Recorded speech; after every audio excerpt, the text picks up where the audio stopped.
go and spend time with the people who you want to be using your product. And with one really important rule: never talk about your product.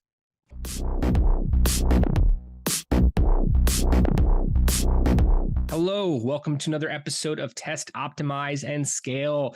We have Oliver Sweet on the pod today, head of ethnography at Ipsos Mori, expert on psychology, anthropology, why people buy in business, has done research in over 35 countries, understands root causes that go beyond initial assumptions in terms of buying behavior patterns. We're going to be able to go in depth today. Oliver, thanks for taking time to join the podcast. Thanks so much for having me, and a wonderful pronunciation of ethnography. Well done. A lot of people stumble at that word. It's a really awkward word, huh? I won't lie here. I wrote out the pronunciation before the episode just to make sure I got it right. It's very well done. It's very well done. And hoping to adapt it into my day-to-day vocabulary at this point, because I like to ask why people do the things that they do. I know your whole career, your research, what you do on a day-to-day basis is built around this. So looking forward to learning how the pros go about it, how it's applied to marketing, how it's applied to business. Thought we'd start with your background and learn more about your history to kick things off. Sure. Yeah. So I started out as a psychology graduate. I was a big believer in the power of psychology. You know, if we analyze the mind incredibly well, we can figure out why people do the things that they do. I jumped sort of hook, line, and sinker into the whole world of cognitive and social psychology, which basically suggests that we are not as smart as we think that we are. So after a while, I actually sort of became a bit disenchanted with psychology, and I fell in love with anthropology, actually, because what I started to realize is it's not all about what happens in the brain. It's kind of what happens around you. It's what happens in the culture around you, the environment, the people you interact with. And that's half of the reason that you do the things that you do. And it becomes quite obvious when you look at the world, really. As soon as you travel to another country, you realize that people act in the same way in that country, but very different to your country. I remember going to China probably about 8-9 years ago, maybe 10 years ago, when WhatsApp was starting to become quite a big thing in the UK. So on WhatsApp is just instant messaging. That's all it is. And I was messaging other people. We were having groups of people. That was fine. I then landed in Shanghai, and that was an experience in its own right, and got into the taxi, and I watched the taxi driver use it's WeChat, but it's essentially instant messaging. It's the same thing. And what he was doing in the taxi was using the same piece of technology in a completely different way. So he had lots of group chats, except on those group chats, everybody was using a voice recording instead of typing out the text. So on a group chat, what he would do is he would go into his group chat. There would be 5 or 6 people there. They'd probably be, I don't know, there's one group for work chat. Yeah. And everybody is responding to each other as they do on a WhatsApp group message, but it was all voice to voice. So what you were doing, he would basically press play and he would hear a conversation between his friends or his colleagues in this WeChat group. And then he would hold the button and record his voice again. And then the conversation would continue. That is exactly the same piece of technology. And I tried, when I came back to England, I sort of said to my friends, right, let's do it all on voice, right? It's going to be wonderful. We understand each other better. It's much nicer if you hear each other's voices. No one would do it. No one would do it. The level of privacy, the level of intrusion that the British people feel about receiving a voice message and giving a voice message just means that we just won't do it. And I can prompt people to do it again and again as an experiment. And it's a nice little social experiment when you do it. Give it a go with people, see if they respond. But that level on a group discussion just wouldn't happen. So same piece of technology used in completely different ways because of the culture you grew up in. And that was, it wasn't the first time I started to looking into culture, but it's a really obvious kind of way in which we act in very different ways, simply based on the culture that we grow up in. And that's where I fell in love with anthropology. And I've tried that same experiment with my friends, I go to different types of conferences in different countries where Telegram, you mentioned WeChat, WhatsApp, which is an amazing experience. I have to get back and look at 5 different apps to interact with people that I spoke with at that conference. But, you try to adopt it. You try to transfer it into your day-to-day discussions and see the differences because we all have different social, cultural surroundings. How does this apply towards marketing? How does it apply to business? How does it apply separately to government? I know you've worked in all of these different fields. What are the contrasts that you see, or really the similarities between the three? Well, these are the rules that we live by, fundamentally. You can see culture as a set of behavioural rules, and it's always amusing to look at stereotypes, and stereotypes are cultures that, like national stereotypes, they're largely true, but they're also a bit offensive, right? At the same time. So, British people love to queue, and it's true. It's just true, right? Then there are experiments done where people will stand 3 people in a row in a street, and then someone else goes and joins them because they just think, oh, what are we queuing for? Let's go and queue. I want to be next in line. But at the same time, it represents a sense of kind of order and sort of justice in the world that British people believe in. And actually jumping that queue is a real offense, but you won't say anything. You won't say anything out loud. You'll just tut in a very kind of right. And that queue actually is based on equality, but it's not based on need. Right. So I remember my mum was trying to come back to see me when I was very young. She told me this story, and she was in Russia, and they wouldn't let her on the plane, even though she was at the front of the queue, and they were letting other people on the plane instead of her. And she sort of, and no, my stepdad went up to them and said, look, we were first. Come on, it's only right. And this Russian steward said, doesn't matter. These people have more need. And then my mum went up to the Russian steward and said, actually, my 5-year-old boy is waiting for me at the airport. And suddenly the Russian steward went, oh, you have a real need to get home. Come on through. Right. So, and there are lots of different rules that we have. Now, those rules apply to everything that we engage with. So those rules are very important when it comes to advertising, right? We need to connect with someone in advertising based on a shared set of rules and assumptions. There was a very famous advertising campaign that was massively successful by Pampers, the diaper company. And they built this wonderfully emotive global advertising campaign, which is all about a stork flying through the air, delivering babies to different homes, almost like Santa Claus delivering a baby, right?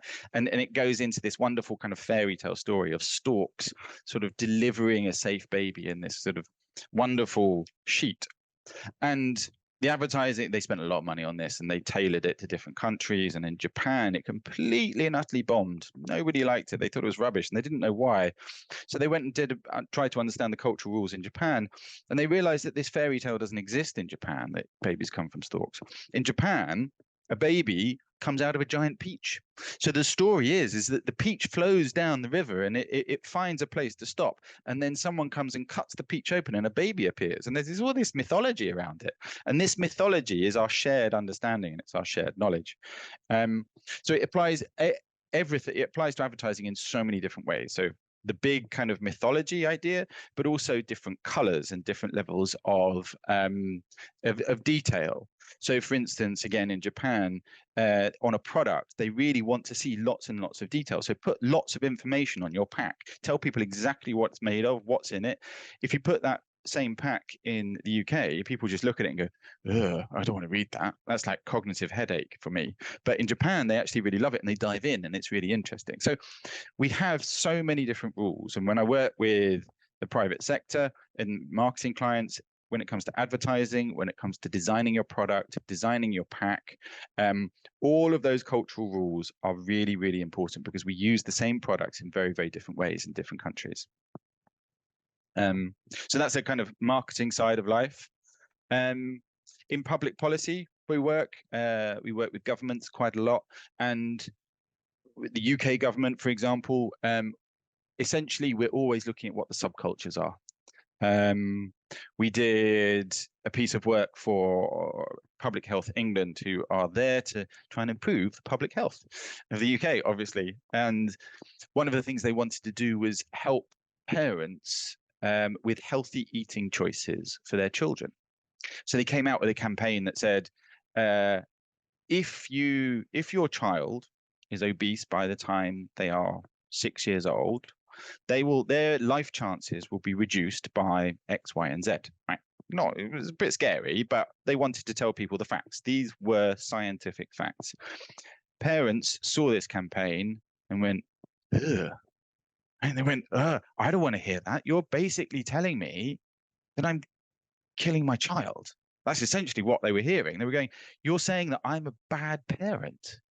And then they stuck two fingers up at them and walked away and said, I'm not going to listen to your advice about healthy eating from now on. So when we went in to try and understand what was going on there, and ethnography as a fieldwork technique means that I go and spend days and days and days with families, with the right types of people that we want to understand, try and understand what they do, what they say, where they go, what the culture is like. I understood that working families who are on a low income are really bloody tired. They're exhausted, right? They've had a long day at work. They get home, they want to collapse on the sofa, they want to eat a meal that makes them feel happy, full, and content, and they want their kids to, watch TV with them, play in the living room, have a lovely, cozy, cute time together, have a bit of love. They don't want to make their kids eat a meal that their kids don't want to eat, right? They want to make them eat a meal that they love. Food is a way of conveying love, and essentially by telling them these messages that your child is not going to have reduced life chances, they're essentially kind of bullying them. So what we did is we actually found that that Public Health England and parents have a common enemy, and that common enemy is sugar, because Public Health England know that sugar is one of the biggest reasons that children become overweight, and parents know if they give their children too much sugar, they go crazy, right? You don't get that cute time anymore. You get this sugar high where they sort of start bouncing around the room. Sometimes it's fun, sometimes it's a bit not fun. And then they have a sugar crash where they get really grumpy, and the whole experience isn't very good. But kids love sugar, so they bully you. So Public Health England came out with a campaign instead, which was about reducing sugar intake. And it was about reducing sugar intake. And so it's about not purchasing sugar in the first place. So they created an app so that parents could figure out how much sugar was in food.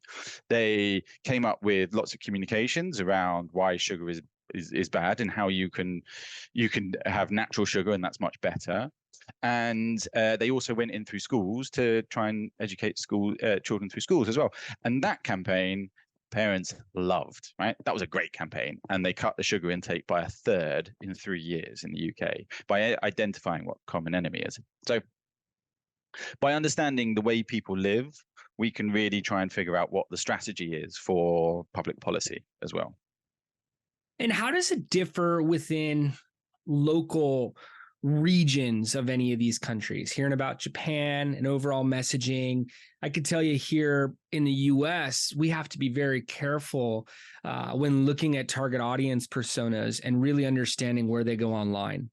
Politics, big differentiator in terms of messaging and how we're going to grab different audiences, whether it's fear, whether it is an emotional aspect that grabs and allows audiences to believe they're doing this out of care, beyond politics, and what type of news sources an audience follows, where they go for leisure, where they go for hobby online.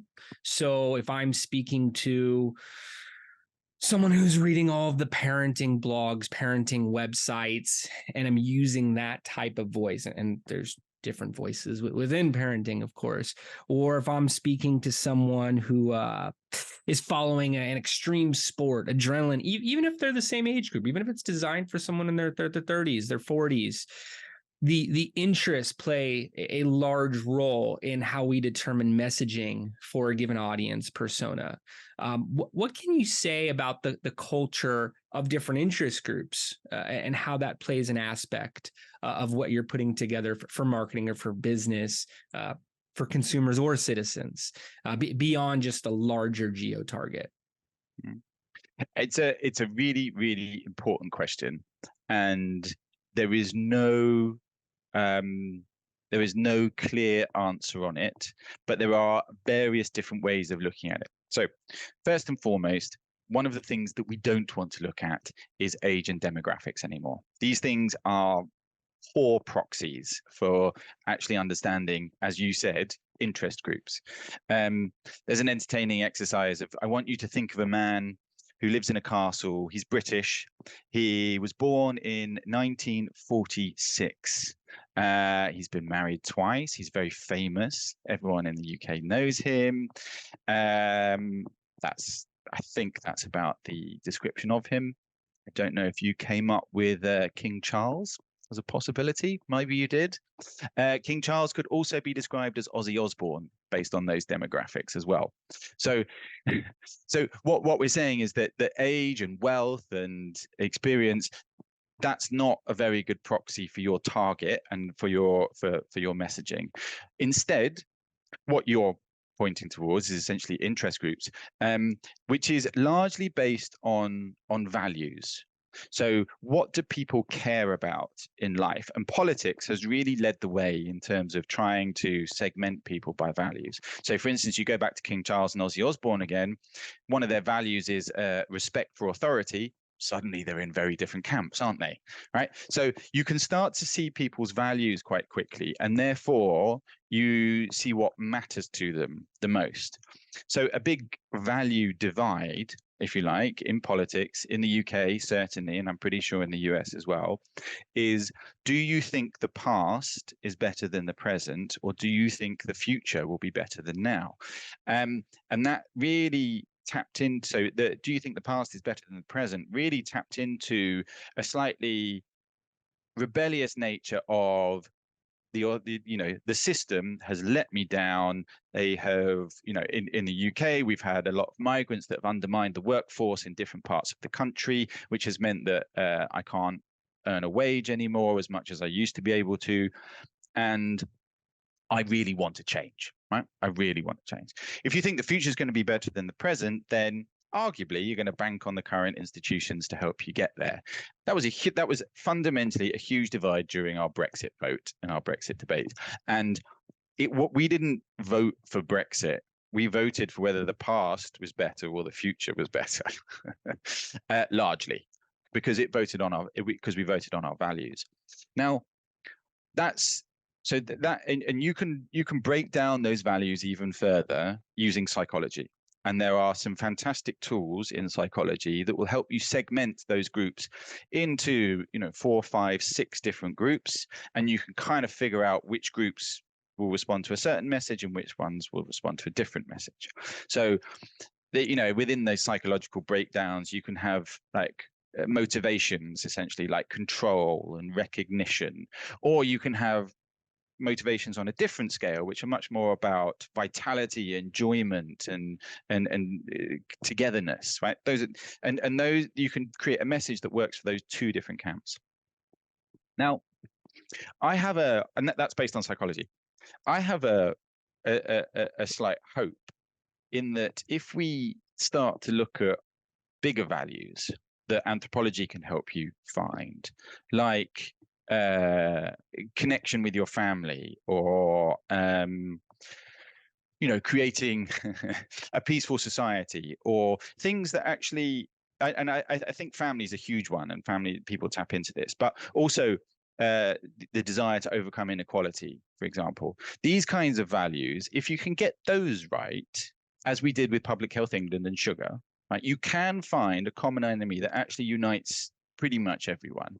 Now, I think the private sector in their advertising is pretty good at doing that, because the private sector in their advertising wants to sell stuff to everyone, right?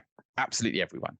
And if you look at some of the big purpose-driven campaigns that people like Nike have done with Colin Kaepernick and some of the other ones since, they were a bit divisive, but arguably what they wanted to do was create a place for everyone to enjoy sport. And that's what Nike tries to do.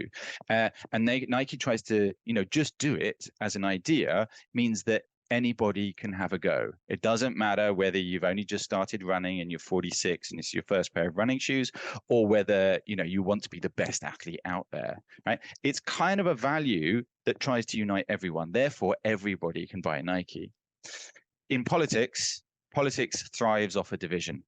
Right. So there's not many politicians that can come up with decent messages that unite everyone. So my love and hope and prayer for the world is that politics can adopt anthropology in their messaging rather than psychology, because psychology fundamentally puts people in different camps, where anthropology tries to look at the things that unite people. Psychology taking everybody as individuals, like you've mentioned, we're actually part of these larger groups, and if we begin to see that and our similarities, we could get a lot more accomplished. I love what you're breaking down here. The Prince Charles, Ozzy Osbourne, past, present, future. What is someone really saying in its most simplest form with their choice? How are you putting together your research? How do marketers, how do founders fail when doing their own research? And it's something we've discussed. I know there's some fundamentals here. And then how can that be applied to a business or marketing strategy? So very good question. So it's all from the ground up. So if I work with a company and I identify a group of people, families, who potentially we want to help them, choose better food that's healthier for their children, I will go and spend, a day, 2, 3 days with a family, and then go and find another family, and then another family, and then another family. This is the basis of anthropology. The anthropologists of the previous generations used to go off to an island and go and study a tribe. We're not really as imperialist as all that these days. We go and study ourselves and our own tribes, if you like, and our own groups of people. And it's about spending time with people. And fundamentally, there's 3 things that I'm looking for. I'm trying to document 3 things when I'm spending time with people. The first thing is what are people saying, right? What are people telling me? And you can ask a ton of questions and you can get a ton of answers, and those answers are really useful. And they're even more useful when you compare it to the second thing, which is their behavior. So what are they actually doing, right? If they're saying that they like to cook a nice healthy meal, but when you look at it, it's actually quite calorific and it's very, very big, but you understand that healthy actually means home cooked. Well, home cooked doesn't mean healthy to Public Health England, but it does mean healthy to this family, right? So we need to interpret what people say by comparing it to their behavior. And this say-do gap is very, very helpful. And then the third thing you need to look for, or the third thing I document when I go and see people, is what do they see in life? What TV channels do they watch? What social media are they on? What are they looking through when they're scrolling through their social media? Who is influencing them in the world? Their work colleagues, their friends, online, all of these kinds of things, because that is going to be part of their social norms as well. And in terms of a founder going out and doing this, that is as simple as it comes. Go and spend time with the people who you want to be using your product. And with one really important rule: never talk about your product. Don't talk about how they're going to interact with your product, because as soon as you do that, it just becomes a very sort of straightforward back and forth where you're probably going to get many of the answers you expect. If you go and look at everything else that surrounds that, then you will look at what's important to them, and you will adapt your product to try and fit in with what's important to them. You will look at what they believe as in terms of their values, and then you can try and understand how to position your product around their values. You can look at how much time they have in the world. Do they have time to look at your product, engage with your product, learn your product, and understand your product? Because that's also a key part of it, right? So how would you introduce it? And suddenly, if you start asking all the questions that surround your product, you start to come up with a strategy inadvertently. You start to kind of figure out, where is the best place to position this product? How should I be talking about this product to make it matter? And who else can be endorsing my product? And what price point should I be selling it at? Because you know all of these things. You know how much money they've got. You know where they go. And suddenly you do start to build a strategy. But you need to do it from the ground up, and you need to understand people, because people don't really buy your brand. They buy what your brand enables them to do, or your product, right? So there's many a cornier phrase like this: people don't buy a drill, they buy a 3-inch hole. That's what their aim is, to fulfill a job, It's not the product itself, it's what the job is. And there's a whole model around jobs to be done that I won't go into, but if you're really into it, jobs to be done is an interesting way of looking at that kind of thing. So yeah, people are buying your product for a job, and marketing and research can get very, very technical. And if you take an anthropological approach and go in and understand people and the way that they live, it becomes kind of intuitive after a while. You just got to listen and watch a lot, and not just listen to what they say. It's like you said, what are they saying? What's their behavior showing? What are they seeing around them? And it sounds like we don't always want to listen to what consumers, citizens are telling us in their research. And at times, educating people doesn't even change their behavior, right? I'm curious how you test all of this. From an assumptions perspective, you're sitting down, you're hanging out, you're doing the research, you're not mentioning the product. That's a big point. And you're really looking to understand the culture, the people within the culture from an anthropology perspective. And how do you then test your findings? So, hey, based on what we know about this audience, we want to roll out this messaging. And if that's the case, can you educate audiences that way? I know that there's holes in that, but how are you getting the data to say we got it right? Are there variants that you're looking at? How are you finding the results that will be effective for the initiative? No, it's a very good question, and in large part, it's kind of how you're set up as an organization in order to prototype things and get things in front of people.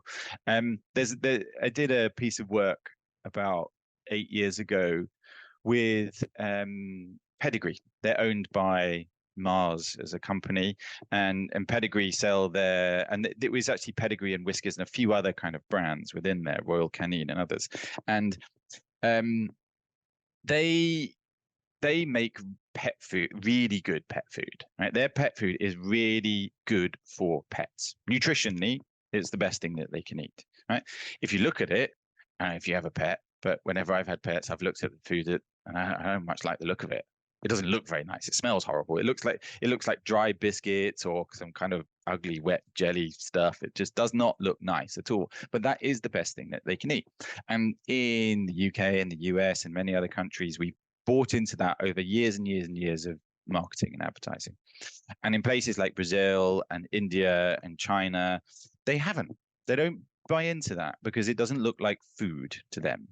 And I did a project years ago where I went to Brazil, where only about 25 or 30% of pet owners fed their pets pet food.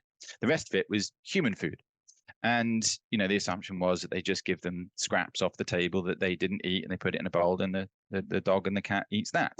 And we went there and we went and spent time with pet owners. And what we saw was actually that pet owners are making their dogs a full-on meal twice a day. When I say a full-on meal, they start off by chopping the onions and chopping the garlic and frying it up in a pan. They then put some mince in as well, and then they boil some rice up, and then they put the two together with a bit of sauce on top and lovingly give it to their pet like they would. It's a member of the family.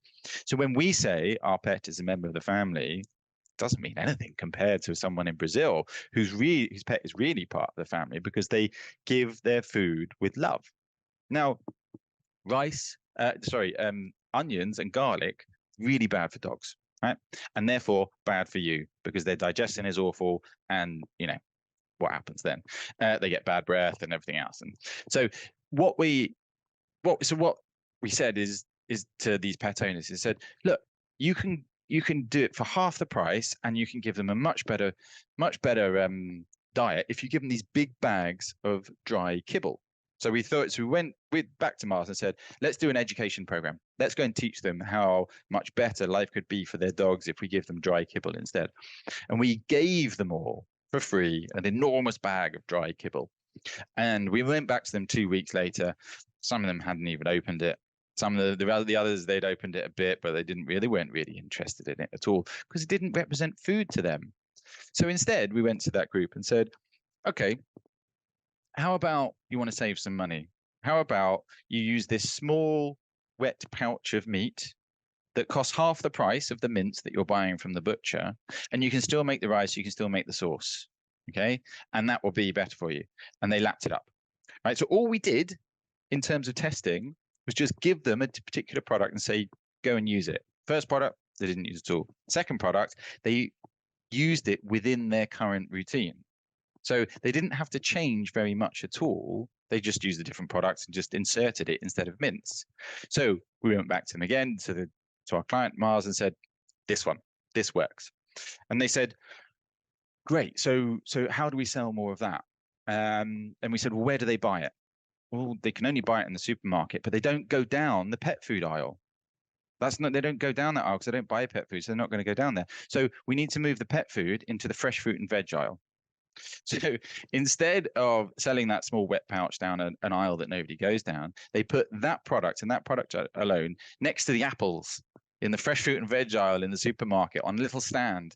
And because pet owners were starting to think about what they were going to feed their pets, they would grab one.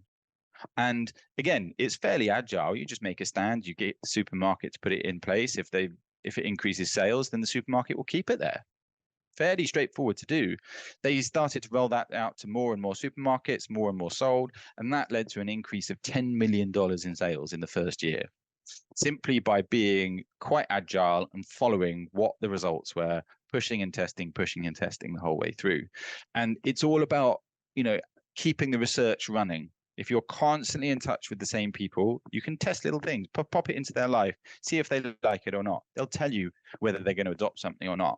And 9 times out of 10, simply going and telling them, educating them, just doesn't work. You need to fit in with the current behaviors. And having that data tell you what's working, having it running on an ongoing basis, not just getting one result and assuming it's going to be the same each month, each quarter, each year, not taking into account their surroundings and how current events are shaping their lives. Absolutely. And every conversation that we have at the moment needs to have AI as a component to it, of course. One of the things that you can do faster than ever these days is put out different messages to different people with different different messages that have been generated and created very, very quickly and targeted very, very quickly.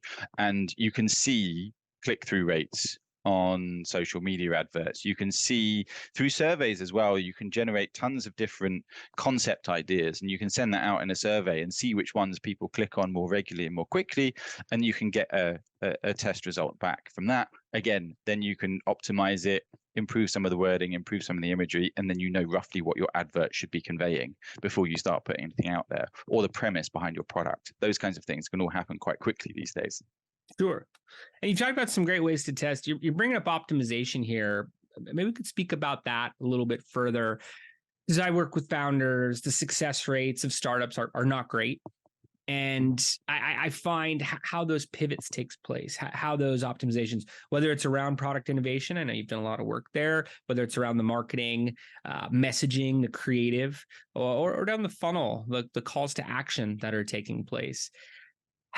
What would you recommend for a founder that's looking to optimize? Maybe they're not seeing performance right out of the gate. They've done some research on their own, following your notes, but it's just not giving them the end result that they need. How do they go back to the drawing board to optimize and be able to manage it to a point of effectiveness? What I see more than anything else is with small businesses, with people who've got an idea that they love and they know and they really, really care about, is it's not necessarily the best product for other people. It might be the best product for them, but not necessarily best product for others. And fundamentally, what a lot of this comes down to is a bit of an empathy gap. So again, I think that when we are trying to optimize a product for different people, we need to go and test it on those people and have them refine it for us. In the world of healthcare and pharmaceuticals, I end up doing quite a lot of work on how people use different packs and how they understand information. Now, when a scientist or creates the information that goes on a pack, or someone with a pharmacology degree puts information on a pack, they think that they are being incredibly clear. about what they are saying. But the person on the other end who is suffering from a particular illness or disease, who may not have the level of concentration and certainly won't have the level of qualifications to understand some of these words, it's completely different understanding. So putting those two people in the same room saying, here's what I've made, what do you think of it? And them saying, I don't understand this.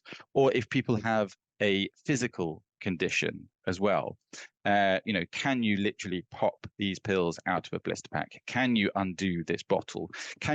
What are the mechanisms to help people remember to take them every day or twice a day, their medication twice a day? So we think that all of those things are largely educational tools. If I can tell people this medicine will help them as long as they take it twice a day, and we know that they're suffering, surely they'll remember, surely they'll know to do it. Well, life's a bit more complicated. It's fast paced. You've got children who distract you. You've got a job which you need to complete. You're exhausted. And sometimes you forget for whatever reason. So how can you help them remember? Go and spend some time with them. If you go and spend some time with them, you will figure out how they remember to do other things in life as well. Go and spend some time with them. I love that aspect of your research, using words like hanging out, using words that are going beyond what they're saying and reading their actual behavior, and then trying to do it with various individuals of the same culture, the same group. I think it is why what you do is so effective, for marketing, business, policy. I want to get into the scale question, but do you picture more of this anthropologist approach overtaking psychology, psychological viewpoints when looking at insight? I really do, because I think that for a long period of time, we fell in love with psychology because we thought it was a wonderful way to understand the brain. And the brain drove everything. And I think that what we're seeing more and more is, as we go into various different subcultures, online and in person, we start to lose touch with what people are actually doing in those places. And psychology is not delivering those answers anymore. Right? Psychology is saying, well, the brain is the brain, and therefore they're doing it just like anyone else. No, people are really quite different, actually. And they're being drawn into groups, communities, subcultures that we don't necessarily understand. And we're starting to hit quite a big empathy deficit. And as soon as society, it swings one way, there has to be a kickback the other.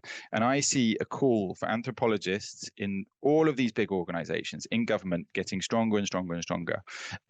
Because if we want to understand what's cool, what's interesting, then we need to understand it from a cultural perspective, not just from a psychological one. And personally, I'm seeing a much greater demand for anthropological work. I'm seeing anthropology departments at universities attracting more students, getting bigger and stronger in their voice. So I do think anthropology is on the rise. It just needs to sell itself a bit better and not use words like ethnography the whole time.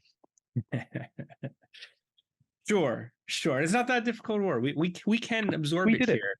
Oh, yeah. But I thought that'd be the perfect question to ask leading into scale, because when I'm working with the founder, and this is why I love focusing on early stage, as they're beginning to take a larger and larger stance in their vertical, as they're taking on market share, and I'm seeing their offices, their team, everything about their presence grow, the questions are always about scale. And I think anthropology is a perfect access to that. So how do you address scale? Once you find the winning formula, whether we're talking about the parenting product that you mentioned, whether for diapers, whether we're talking about any type of business, any type of public policy for government, and we didn't get in full depth about all the different 35 countries you've worked in, and you shared with me how you would take this to different markets and based on their surroundings. And we touched on it for Japan a bit. We were going over examples from Africa in our conversations. How do you begin to scale? Once you see something working, and in any of these contexts, how do you take it to mass market? there's sort of two ways of doing it, I think are quite nice. So one is a principle that I take from the world of user experience and user design. And so and this really applies to product really nicely. And they have a principle is that you design for one, you design for many. And the designing for one is basically if you can take someone who struggles with your product more than anyone else. So I'm doing some work for a large consumer packaged goods company who make washing detergent, and they have said if we can make our packs usable and great for people with physical disabilities. So if you imagine the opening of the product and the pouring of the product and the mixing, getting the right dosage, all of those kinds of things, if we can make our product perfect for people, someone with physical disabilities, we know everyone else in the world is going to be able to use this really, really well. So instead of trying to make a pack that that is designed for the 80% of the world or something, you need to make a pack for someone who is got dexterity issues, who's got sight issues, who've got cognition issues. And if you can make something that actually doses correctly and neatly and for them, then it's going to be the best product. And it is going to be the best product. No one else is going to have problems with it. So design for one, design for all means that you know that you're being very, very inclusive. The second thing I would say is around advertising as well. Now, I think that the scale issue is about appealing to various different groups of people. And here, I think it's about looking at different cultures and subcultures. So if you're in the US, there are numerous different regions to the US which have its own subcultures. There are people across the US with different values. Now, I think if you use anthropology, which is about trying to find what connects people, and we are all connected. Right? Go back to humanity. Humanity connects us all. Right? It's not just about finding the divisions. We can get beyond the divisions to find things that connect us. The importance of clean clothes and looking good, right? That's not a political division. So we can get to all of these different things that connect us. And so anything that connects subcultures, that's really, really, really important in terms of scale. Again, if you're moving global, most of my work is multi-market. I'm trying to find what the similarities are between different countries, and ideas around control and the family are hugely important in China and the US, right? Two seemingly wildly different cultures, but the way that you want to look after your children and want to stay together as a family, these things connect people. So what are the things that connect us all together, and how can we use that in our messaging? And I think that's really about where scale comes, because then everybody wants to buy into it. Everybody wants to buy into it is actually a winning headline for us here. And we do a lot of investor marketing for these startups. If I'm able to point at their momentum, their showcase in terms of social proof and third-party validation, the biggest publishers are talking about this brand right now. Why the top VCs and various types of investment funds have participated in this company's round. We have to be careful about forward-looking statements, but talking about the growth of the industry and where they're positioned in that vertical. You use the word queue, we use the word line here. Audiences want to see that line around the block. They may not even know what they're waiting for, as you talked about, but just the mere fact that there is demand, there is interest, so much so that people are doing something that creates discomfort waiting in line, makes it appealing. And we see that with various types of products. I look at footwear, I look at music, I look at various types of art and entertainment, and those signals on why audiences are interested. And if we can create those across a whole web of interests, so let's call it, I don't want to misuse the word influencer, but influencers from 50 different verticals, all pointing at that magnet, and being able to show how there's a line from each one of those groups waiting for that central product, that can be the keys to it, at least from what we see in our space. And hearing the same things in your research, hearing the same things, but in different areas of the globe, and it must be very exciting to be able to look at each one of these countries and be able to take, campaigns to those same different initiatives. It's wildly exciting. I think the multi-market work and comparing different countries is just makes it absolutely fascinating. It makes us realize we've got far more in common than we like to think. Far more in common than we have different. Oliver, I want to thank you so much for taking time away from your research, away from all of your projects to come on to the podcast here, speak with founders, marketers, VC industry professionals that listen in. As we begin to wrap up here, what final thoughts do you want to emphasize to them? And what is the best way for them to get in contact with you, with your organization, if they want to learn more? My final thoughts, I guess, are we need to start looking at what connects us rather than what divides us. I really think that is my kind of my call to action, because no matter where you're working and what you're doing, you don't want to be divisive in this world anymore. The world is feeling quite divided as it is, and actually people are seeking unity. They're seeking simplicity and meaning, and simplicity and meaning comes from being united rather than being divided. So I think that everything else I've said kind of ladders down from that point. We've got a lot of material here at Ipsos. That's where I work. We are the second largest research agency in the world, the most innovative research agency in the world. We're in 86 different countries. We do all sorts of manner of research, from ethnography focus groups up to large scale surveys and big data analysis. So we have a lot of fun here at Ipsos. We put a lot of our stuff on our website, obviously. And if you want to geek out on ethnography and business anthropology, I'm quite active on LinkedIn. I'm there all the time. My name's Oliver Sweet. I put out articles, I respond to direct messages, and enjoy a bit of a debate. So please do get in touch if you're interested. Great invitation. Audiences definitely recommend you connect with Oliver on LinkedIn. Check out Ipsos Research. I know I'm going to be sending my team there after the podcast, and checking in there, as we're always looking for market insights. Oliver, thanks again for taking the time. Really enjoyed the discussion today. Want to thank everybody for tuning in as well. We'll see you next time.